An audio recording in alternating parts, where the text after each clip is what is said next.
Nós vamos, a partir de hoje, abordar alguns temas relativos à gestão financeira, mas de uma maneira diferente, como isso é abordado no cotidiano da internet.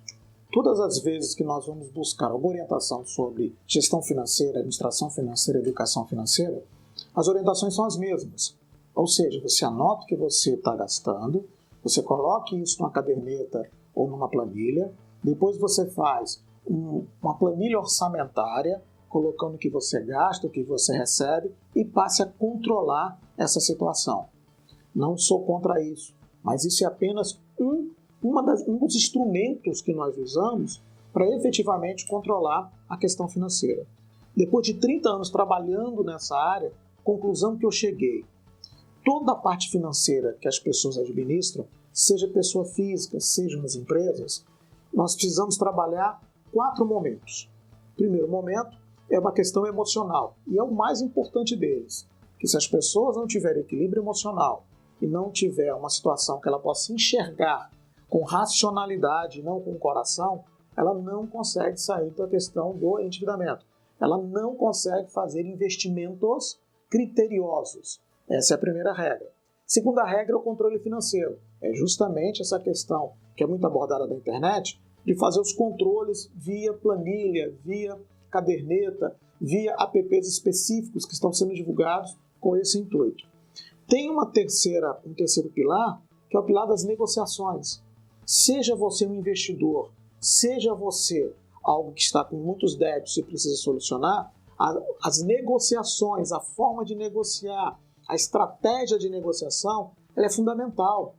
Senão você não vai atingir o resultado que você almeja.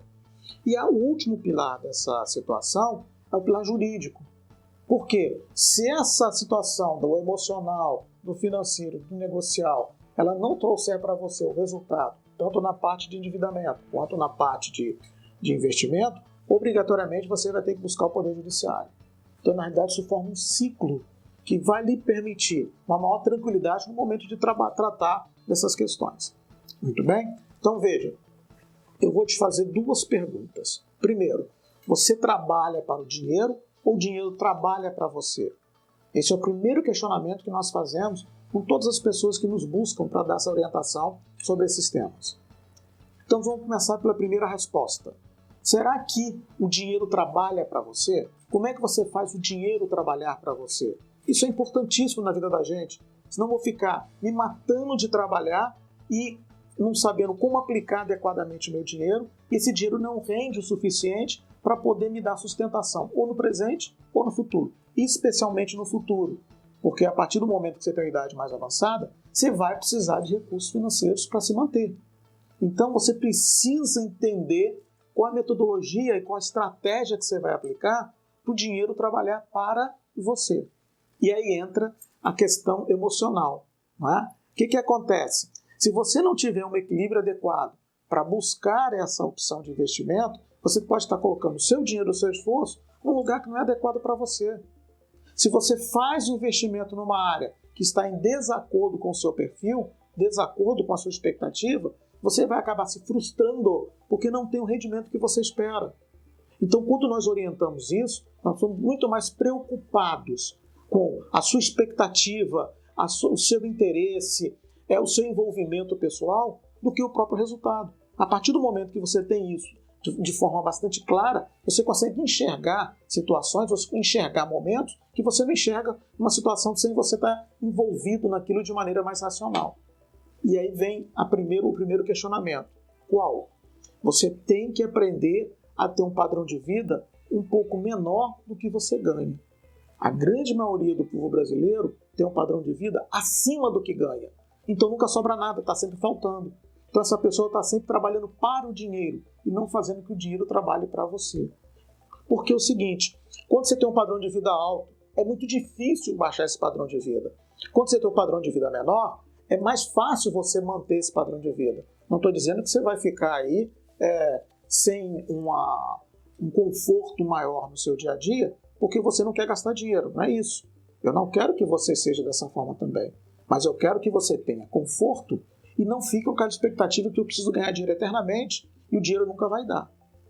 Ah, mas como é que eu faço isso? A regra é, Você tem que ter uma estratégia pessoal, aonde você só pode gastar a cada mês 80% ou 90% da sua renda. Não me interessa a sua renda. Se você ganha um salário mínimo, você vai viver com R$900.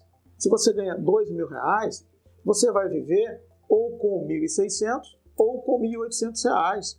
Se você ganha R$5.000, você vai viver ou com R$4.000 ou com R$4.500. Aí você pode virar para mim e falar, mas professor, isso é um absurdo. Como é que eu vou fazer? Não dá para juntar. Olha, eu tenho uma experiência que eu fiquei assim muito sensibilizado. E aí entra a questão emocional. Quando eu trabalhava em banco, eu atendi uma senhora, né, que veio me procurar para fazer um investimento. E aí, conversando com ela, o que eu identifiquei? Que ela era uma comerciária, ganhava um salário mínimo e meio e já tinha juntado até aquela época R$150 mil. Então você veja, não é questão da renda, é uma questão de atitude. E essa atitude você pode tomar a qualquer momento e passar a ser um investidor. Atendi recentemente também uma outra pessoa que essa então foi uma surpresa assim maravilhosa. Não é? A pessoa veio conversar comigo sobre uma questão de divórcio da esposa. E aí eu perguntei como é que era a questão de bens, de patrimônio que ele tinha para dividir. Ele falou, não, professor, eu não tenho muita coisa não, mas eu quero fazer de uma maneira muito justa. Eu tenho uma casa para morar e tenho um dinheirinho aplicado na poupança. Eu falei, o que você faz? Eu tenho uma banca de cachorro-quente em frente a uma extensão de ensino aqui em Teresina. Aí eu pensei, o cara deve ter aí talvez 20, 30 mil reais. Quando ele me mostrou o saldo da poupança dele, 580 mil reais. Aí eu pergunto, como é que uma pessoa super simples junta 580 mil reais e tem a sua casa própria? E muitas vezes uma pessoa que é um funcionário público de alto escalão, que ganha 30, 40 mil reais por mês, como eu já atendi, não tem um tostão, ainda está devendo. Qual é a diferença? O que faz um ter esse sucesso e o outro não? E depois de muita pesquisa eu cheguei à conclusão que é a questão emocional. Essa questão faz com que você seja consciente de quanto efetivamente você quer viver. Qual é o padrão de vida que você quer viver? E aí isso depende só de você. A partir do momento que você define isso e bote na sua cabeça e cria disciplina, olha, eu tenho que reservar tantos reais por mês para alguma situação emergencial que eu vou ter.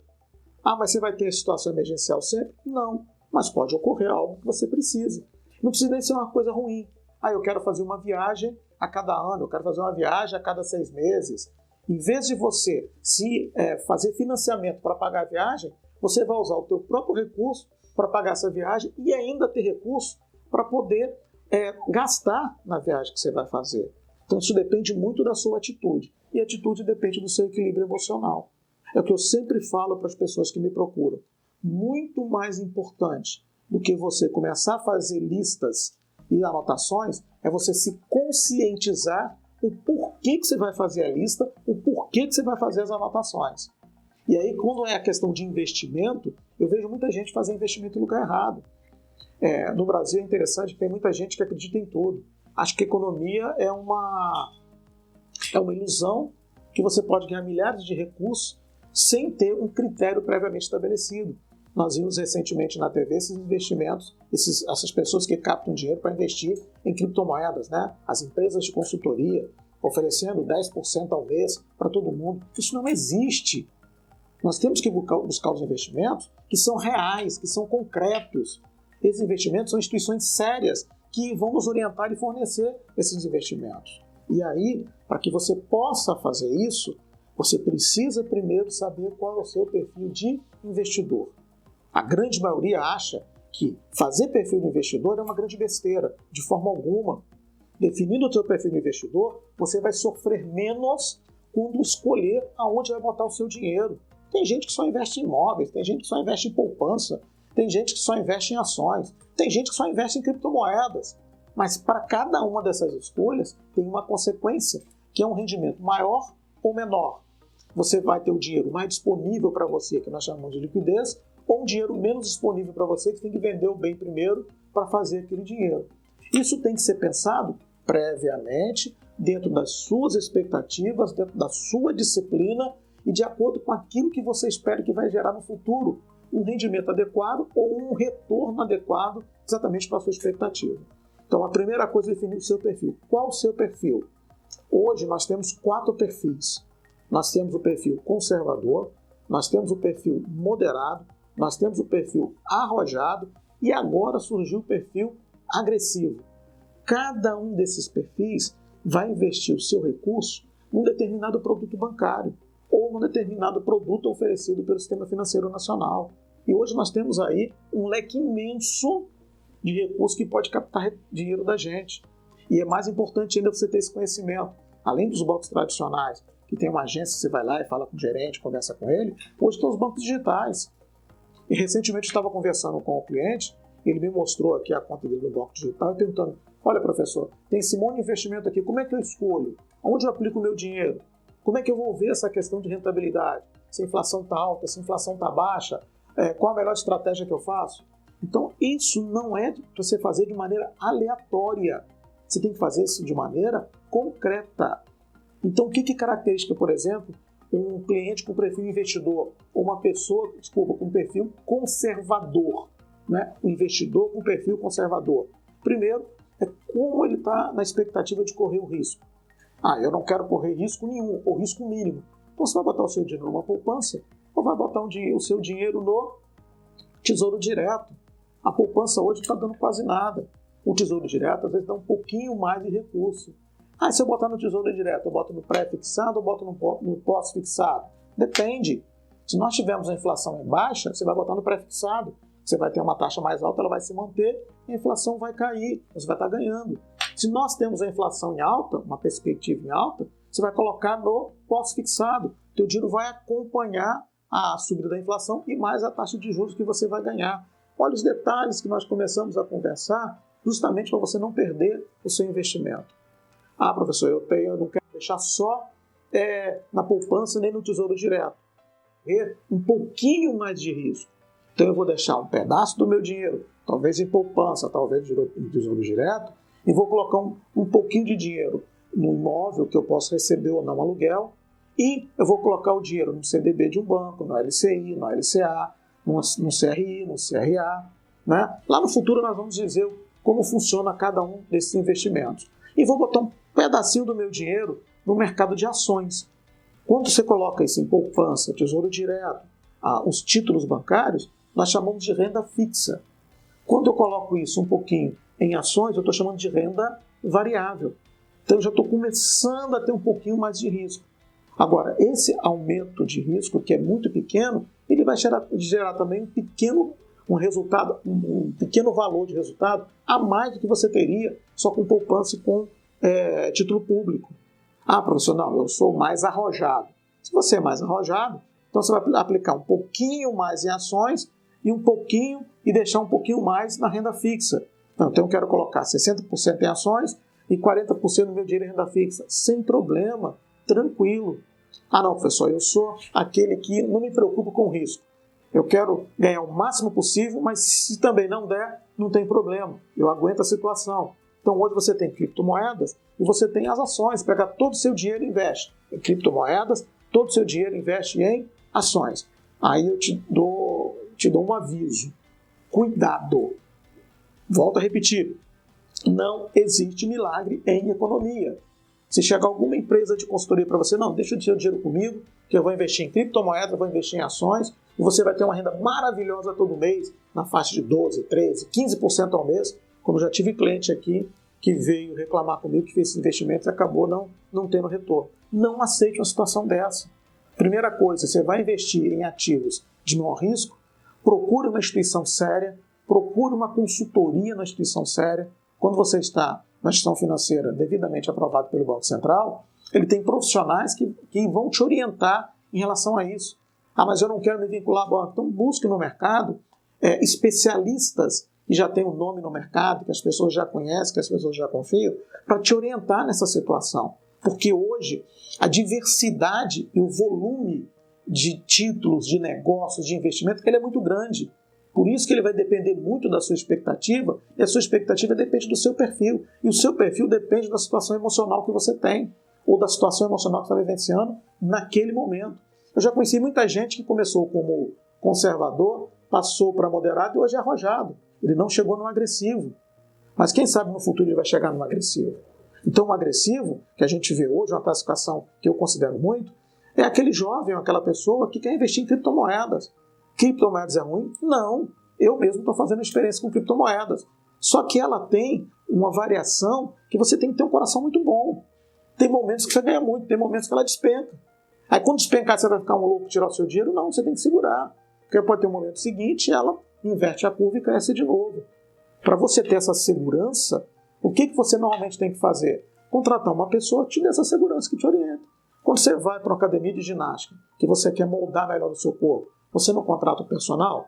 Então, na área financeira que você quer rentabilizar mais os seus ativos, quando eu falo ativo, é dinheiro, é imóvel, é carro, essas outras coisas, né? Se você quer rentabilizar mais, você tem que contratar um personal finance. Quer queira, quer não. Ah, professor, eu tenho pouco dinheiro. Se você tem pouco dinheiro e começa a pesquisar isso e a conhecer um pouco mais desses assuntos, aí você toca a tua vida. Aí você tem um dinheiro maior, eu não quero correr risco, eu não conheço muito isso, então você contrata um personal finance. Recentemente eu tive um cliente que passou por uma situação muito delicada. Esse cliente é médico, né? Normalmente médico não tem tempo para nada, ele corre muito, dá plantão, sai de um lugar para o outro. Ele juntou determinada quantia, que não é uma quantia pequena, e tinha os planos de investimento. E sem conhecer profundamente alguns investimentos, já que o dinheiro era maior, ele viu na internet uma corretora oferecendo uma rentabilidade imensa com ações e com criptomoedas, trocou o dinheirinho dele todo e colocou nessa corretora. Moral da história: a corretora não era formalizada pela CVM, né, pela Comissão de Valores Imobiliários, a entidade de criptomoedas não tinha regularidade nenhuma e ele perdeu todo o dinheiro que ele investiu. E agora aí nós estamos tentando juridicamente retornar esse dinheiro, que eu acho muito difícil. Então, primeira regra, não se deixe levar por essas promessas encantadoras. Eu brinco muito, não existe milagre em economia. A economia ela cresce, ela tem rendimento de acordo com as regras que estão acontecendo no mercado. Imóvel é um bom investimento? Imóvel sempre é um bom investimento. Mas se você comprar um imóvel numa região que tiver um problema, você perde seu investimento. Você tem que comprar um imóvel na região que não tenha problema.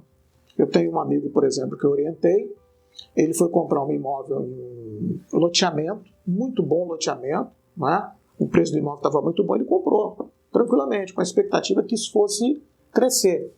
Para o azar dele, aconteceu uma invasão num terreno atrás do loteamento e se formou uma grande favela atrás do loteamento. Aí eu te pergunto, será que alguém vai querer comprar um imóvel, um lote, para construir uma casa, para ter tranquilidade, cujos seus fundos têm uma favela? Claro que não, ele vai pensar logo em segurança. Isso pode gerar uma questão de violência muito grande para ele. Então, esses detalhes precisam ser efetivamente trabalhados.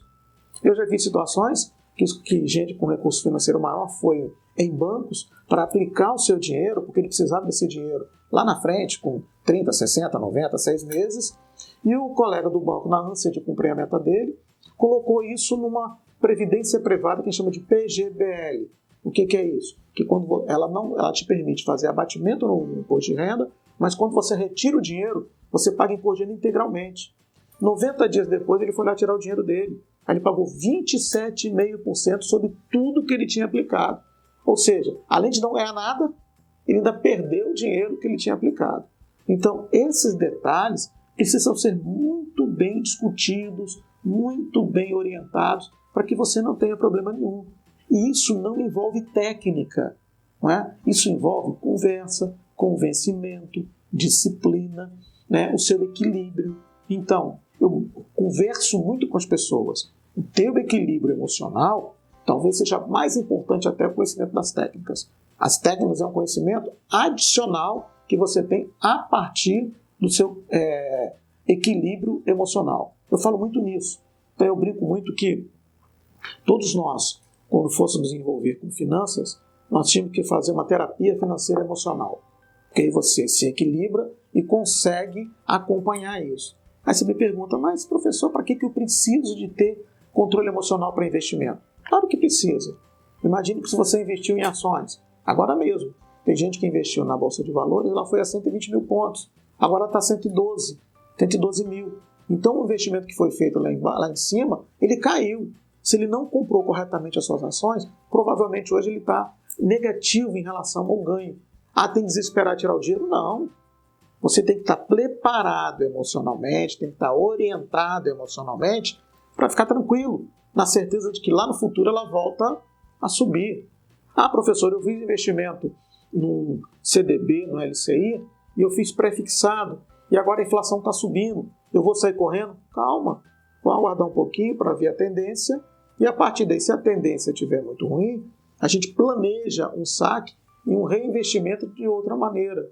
Então, essas decisões, essas atitudes, elas às vezes são muito mais subjetivas do que objetivas. E eu não vejo dentro desse nosso mercado estratégias trabalhando dessa forma.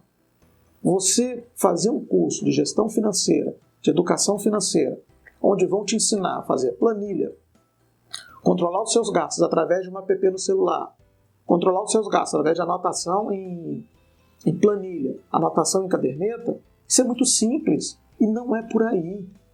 A nossa experiência de mais de 30 anos nos permite dizer isso, que o maior empecilho das pessoas em efetivamente controlar a sua vida financeira são as suas atitudes. E a atitude vem de uma maneira subjetiva, do seu eu, de como você administra a sua vida. Então, aquilo que eu falei com vocês no início, eu conheço pessoas de pouquíssimo ganho financeiro, de pouquíssima renda, que têm dinheiro aplicado e têm dinheiro guardado. Como eu conheço pessoas de alta renda que deve. Eu peguei aqui, por exemplo, um servidor público com renda acima de 30 mil reais, que não dava para ele todo mês. Sempre faltava dinheiro para atender as suas expectativas da família. E aí, quando nós fomos fazer esse trabalho de orientação emocional e financeira para ele, eu chamei ele e a esposa e criamos um critério. Aí, certa vez, a esposa me encontrou no shopping, ela olhou para mim e falou: professor, não estou gastando dinheiro não, hein? Falei: calma, dentro daqueles critérios que nós definimos, você pode gastar. Então, veja, não é deixar de gastar, não é ser miserável. Todos nós precisamos gastar. Todos nós temos nossa expectativa. Todos nós temos aquilo que a gente gosta. Mas gastar dentro de um critério e dentro de um limite, dentro de um orçamento previamente estabelecido. Então você precisa se conscientizar disso. E aí nós vamos conversar com vocês durante todo esse nosso trabalho, justamente para te dar as ferramentas, os instrumentos de como eu me comporto, de como eu me conduzo, de como eu tomo as decisões adequadas, de que maneira eu identifico o meu perfil. A partir daí que nós vamos conversar sobre as técnicas financeiras. Porque a partir do momento em que você internaliza isso e consegue se disciplinar, aí sim, está no momento de passar para a fase 2, que é justamente como registrar isso e como eu controlar a questão prática, a questão do dia a dia, a questão do recurso financeiro em si.